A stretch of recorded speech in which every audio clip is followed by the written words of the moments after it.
Então, assim, uma pergunta que eu gostaria de fazer, na verdade, para quem está nos ouvindo, é como a gente definiria um dinossauro, além dessas questões de sinapomorfia, dessas outras coisas, de que forma a gente poderia definir para que ele tirasse essa confusão de que por que o Silicauros é um dinossauro, por que não é, até outros grupos mesmo próximos, como pterossauros, que as pessoas têm muita dificuldade. Quando a gente entra nessas questões de sinapomorfia, de características físicas, algumas se perdem com o tempo. Algumas coisas que a gente observa em dinossauros basais a gente não tem mais em aves, por exemplo. Então eu queria, como é que a gente poderia formular um conceito assim mais generalista para um civil, uma população geral entender o que é um dinossauro? Como a gente trabalha hoje em dia com a cladística, né, acaba que a única forma que a gente encontra de definir, pelo menos cientificamente, assim, um dinossauro é através das análises filogenéticas. Quando a gente tenta pensar assim, em coisas bem amplas assim para tentar definir um dinossauro, como por exemplo, um animal bípede ou um animal carnívoro, pequeno, esse tipo de coisa, né? Pelo menos os primeiros ali, é bem difícil chegar num consenso, porque eh, mesmo os dinossauros mais antigos já eram bem diversos, já eram bem diferentes assim entre si, né? A gente já tinha, quando a gente pega os registros inequívocos, né, os mais antigos, a gente tem dinossauros desde 1 metro de comprimento até dinossauros com 6 metros já, então já tem uma discrepância bem grande assim. Eh, eu acho que sem, como tu falou, a questão das sinapomorfias, elas mudam bastante, mudam de um artigo para o outro, né? Tem algumas coisas que se mantêm no geral, mas conforme a gente vai encontrando mais fósseis, fica cada vez mais difícil da gente definir exatamente o que que é um dinossauro, né? Se não for da forma como é feita ali nas análises filogenéticas. Porque, por exemplo, né, no passado se usava a questão do acetábulo perforado, né? O acetábulo é aquela região ali na pelve dos animais, onde o fêmur, né, o osso da coxa, vai se encaixar e para realizar os movimentos ali e tal. Ah, os dinossauros, né, pelo menos todos os dinossauros a partir do Jurássico, eles têm o acetábulo perforado. Então, eles têm como eu vou dizer, eles têm como se fosse um furo ali naquela região.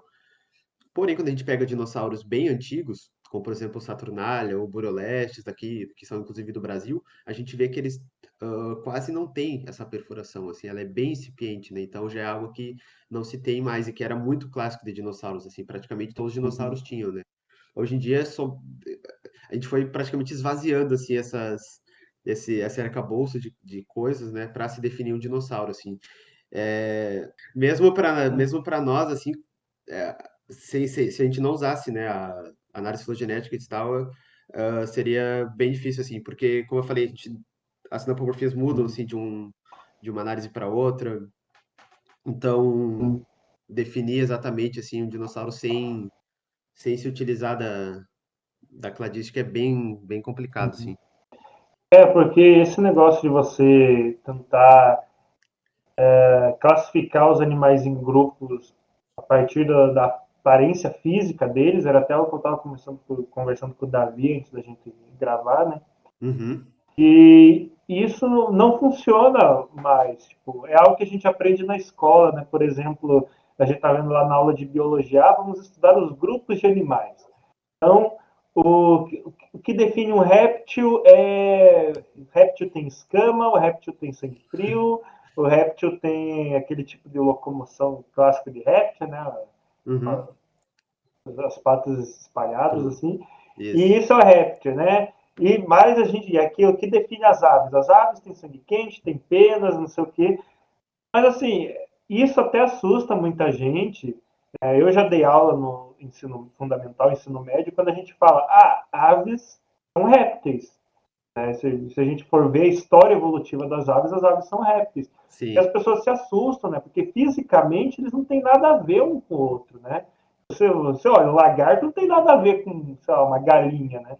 Mas a gente tem que não olhar para as questões físicas dos animais, mas olhar para a história evolutiva deles, né? Usando justamente a cladística, as análises filogenéticas, né?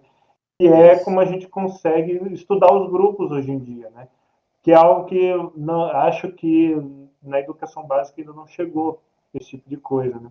Por isso que às vezes tem essas confusões. E eu imagino que essa dificuldade de a gente entender o que é um dinossauro, né? Quanto mais a gente volta no tempo, é justamente por aquele negócio da evolução de quanto mais você volta para trás no tempo, mais parecidos vão ficando os animais de linhagens que divergiram, né? Até porque eles têm que começar de algum lugar, eles têm que começar Sim. parecidos, né? Então, é algo esperado pela evolução, né? Pela teoria da evolução. Sim, e isso até conversa, né, com o que a gente estava falando antes sobre os silêncios ornitísticos, né? Eles são tão parecidos que tem, né, dependendo das características que tu usa para fazer análise, eles são recuperados como ornitísticos, né, como dinossauros verdadeiros. E se tu usar outras características, usar outras espécies ali para comparar, tu acaba recuperando eles como não dinossauros, né, como grupo próximo, mas que não faz parte, assim. Então, e Uhum, são poucas coisas assim que mudam, né, que precisa mudar ali para ter essa diferença, assim. Então, até por isso, né, que a gente teve, por exemplo, em 2017, né, aquela questão de uma outra hipótese para as relações dos grandes grupos dos dinossauros, né, os saurísticos e os ornitísticos, né, com uhum, a hipótese ornitocelida. E esse tipo de uhum, hipótese, né, só ocorre porque justamente a gente tem tantos fósseis de dinossauros hoje em dia, né, tantos fósseis de dinossauros do Triássico, principalmente, e eles são tão parecidos entre si que a gente acaba tendo um enfraquecimento assim na robustez, né, do que a gente chamaria de dinossauro. Então, por isso que a gente tem hoje em dia, né, a hipótese principal, no qual a gente tem saurísticos de um lado e ornitísticos do outro. A gente tem outras hipóteses ali que têm conformações diferentes, né, entre esses dois grupos, e elas são uhum, praticamente, elas têm basicamente o mesmo suporte, assim. Isso é muito pouca coisa que muda entre uma e outra, assim. Então, isso se deve uhum. basicamente ao fato de que agora a gente tem muitos fósseis com características transicionais que fica até difícil de entender direito a relação, né, entre eles, assim.